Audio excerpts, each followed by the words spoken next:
Oh, that was in Utah. Okay. Sasser again, and he finishes it. And he breaks the record for this summer league. Oh my gracious, box out. Ooh. Hayes, Ivey off the curl, up top, the slam. Boy, an impressive way to start this ball. Post 200 offensive rebounds in the NBA season. Detroit starting to come alive. You have anything else left in the bag? I mean, a 40-piece here to close out Summer League. How'd you do it? Detroit basketball! Let's get excited. Oh, we just can't hide it. Hello, everybody. Did you see that boy drop 40? I know I did. Twitter saw it as well. Those who are new to the channel may not know this, but Commissioner Dynamo is a Detroit Pistons fan. He is a Detroit native. He also likes talking about himself in the third person, as he's doing right now. He's a weirdo. I won't fault anyone for not paying attention to Detroit as of late. We haven't made the playoffs since 2019, first round exit there, and we haven't made the conference semifinals since about 2008. So it's like 14, 15 years ago. But allow me to be the first person to tell you, if you haven't been in the know, the Detroit Pistons are on the rise. We are coming. In 2021, we drafted Cade Cunningham. He's had some injury woes. He only played about 12 games this season. He had to undergo season-ending surgery on his shin, I believe. And majority of all the time that he's missed up until late was related to that shin. It was something that was bothering him in college as well. Now he's gotten it completely taken care of, and he's poised to return for the beginning of the 2023-2024 season, which will technically be his second season since he missed the majority of the previous. He's 6'7" at point guard. He can see easily over his defenders, taller than your average point guard. He's a great facilitator. He's got great mid-range game. And at the time of the 2021 draft, it was the consensus that he was the most complete, polished player in the entire draft class. There were a few worries concerning his game when it came to his motor, which is funny as they call him Motorcade, but I guess they feel as though he's not as aggressive as he should be, which is something that's very irritating for me, not for him specifically, but for players who just aren't aggressive and you've got all these physical gifts. And they also talked about his shot not being exactly where it needs to be. He only shot about 31% from behind three-point range, but he's worked a lot on his shot in the time that he's been off. I could tell he's been itching to come back. He's been courtside watching a lot of the games. He put on a lot more weight as well. I don't know how he's a vegan. How he put on the weight that he does, I don't know how he does that. I'm not a nutritionist or anything, but I couldn't be no vegan because I need The meat. Pause. The following year, we added Jaden Ivey, and there were many who wanted Jalen Green to go to the Pistons, but Jaden's game is somewhat similar to Jalen Green, and he's shown more growth in his tenure with the Pistons because at the beginning, he wasn't in any way, shape, or form a facilitator. Nobody thought he'd be somebody who's setting up other players and things, but after watching a majority of the games this year, I've seen him grow as a passer. I've seen him be able to run the floor. He's been able to see guys in open spots, talents that people didn't think he would develop or really need to develop playing alongside Cade, but that's what came with Cade's injury. With Cade out, Jaden had to basically run the offense. He's got a quick first step. He's able to get to his spots with ease. He plays a little bit wild, where I think that can be fine-tuned. He kind of turns the ball over a little too much, but that comes to be expected when you're the primary ball handler. So now you have two people who can set people up. You have two facilitators, two people who can create their own shot on Detroit. And when Cade is off the floor, you've got Jaden Ivey, and you've also got Jalen Duren, who is a baby Dwight Howard, and he also reminds me of Ben Wallace. The man is 19, like he just turned 19, and the dude is like who is this grown man masquerading as a 19-year-old? Did they check his age? Did they check his birth certificate? Coming to the NBA built like a tank. Ridiculous. And we were basically able to steal him in the draft. I don't know why the Hornets gave him up. Jordan, I don't know what the hell he's doing over there. Horrible owner. But he's no longer going to be the head of basketball operations and stuff there, as people know.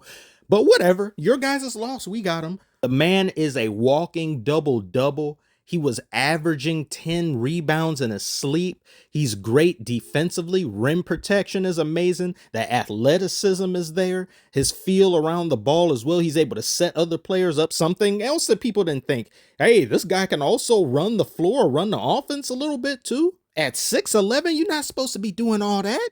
And Jalen Duren is the first teenager since Moses Malone and Dwight Howard to get 200 offensive rebounds in their rookie season. That is ridiculous. His ceiling is ridiculously high, in my opinion. So you've got these three alone. Great solid core. But then this season, they go out and add 2 more high-level potential players in Ausuar Thompson and Marcus Slasher? That's his name now, Slasher. His actual name is Sasser, but the man is a slasher. He came in here hungry. He's a dog. Somebody stop him. And you got Ausuar over here defensively, versatile, all over the place, blocking shots at 3-point range, blocking shots in the interior. He's a point forward, basically. I know some people say, oh, he's a guard. No, he's a point forward who does a little bit of everything. He plays like a vet. He's somebody who waits for the game to come to him. He's a pass-first type of guy, and he's always about making the others around him better. And that's one of the chief things that they wanted to achieve in this offseason with Troy Weaver. They wanted to get guys who can shoot the three and also defend very well, since that's Detroit's long-lasting identity, that of a defensive team. And for every one of Detroit's championships, they have been an all-time defending team. And despite what Kevin Durant may want you to believe, defense wins championships, not offense. Because if you can't get a stop, you're going to wind up getting stopped yourself. And all the offense in the world isn't going to be able to circumvent a zone done by another team or closing out on you. I also think it's really cool how Ausuar and Amen Thompson, they were both drafted alongside each other. Amen is on the Houston Rockets. He looks good. Ausuar, they said Ausuar was the better shooting of the two. They haven't been too good of shooters, but of course that can always improve. And they're setting up to be a rivalry between Detroit and Houston Rockets, but I'll make that for a separate video because Houston kind of looks a little bit scary. I don't like how y'all whooped and spanked us in the Summer League. The only loss we had in Summer League was to the Houston Rockets, but I'll get into that later. And Marcus Sasser, he just looks so comfortable with the ball.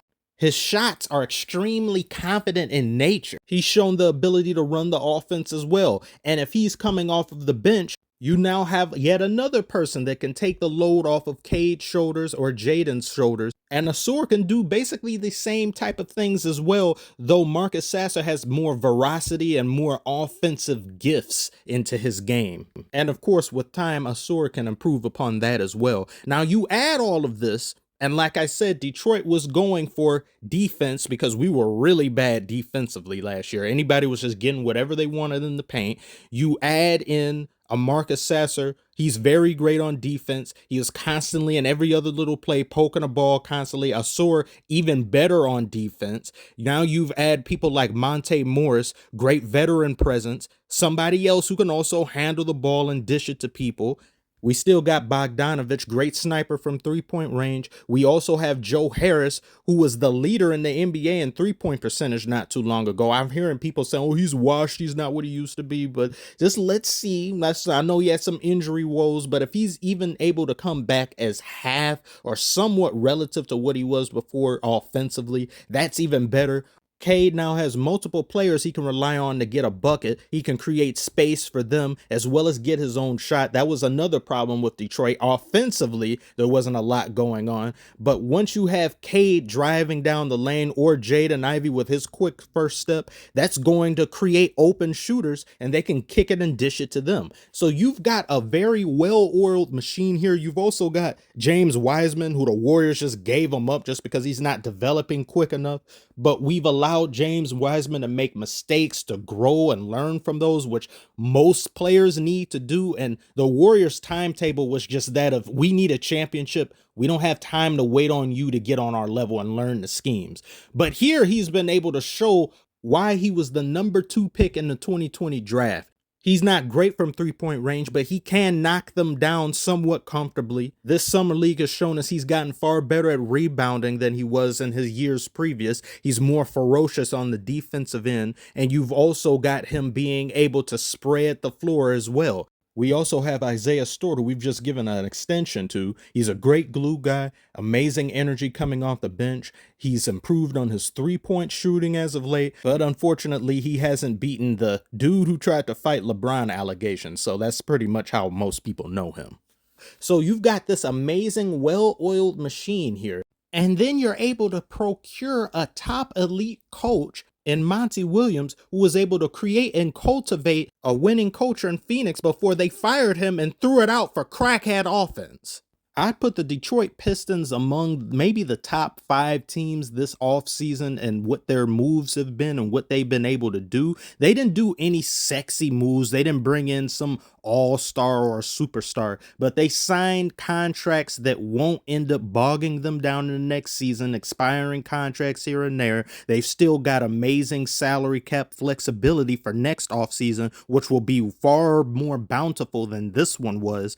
And you've got some great young talent. You're able to develop them this year with a great elite coach who until quite recently was the highest paid coach of all time, until the Spurs said, oh, you got a bag, we got a bag too, for Greg Popovich. There's so much to be happy about here. And I say so without any bias. I believe Detroit is one of the best young teams possibly going into next season. I'd put Detroit Pistons, Orlando Magic, OKC, the Rockets, basically somewhat relative, although I would say OKC is farther ahead than us, and they're basically right where they need to be, and they're probably going to take a jump this next season, if not next one, and be a seriously, I think, like a serious threat to making a deep playoff run in the immediate future. Detroit, we may be a good 2 to 3 years out. Maybe it could be quicker. I'm hoping that it just happens regardless, because I need us to be relevant again. I demand it. It is necessary. The Pistons are a storied franchise, and for us to be constantly shot on by other fans, it's enough. I've had enough of it. We're here, or we're going to be here very soon. So tell me what you guys think below. Have you been paying attention to the Detroit Pistons as of late? Is this basically your first introduction to what they've been doing and what they're looking like as of late? Or do you think we're just going to end up having one of worse records next season?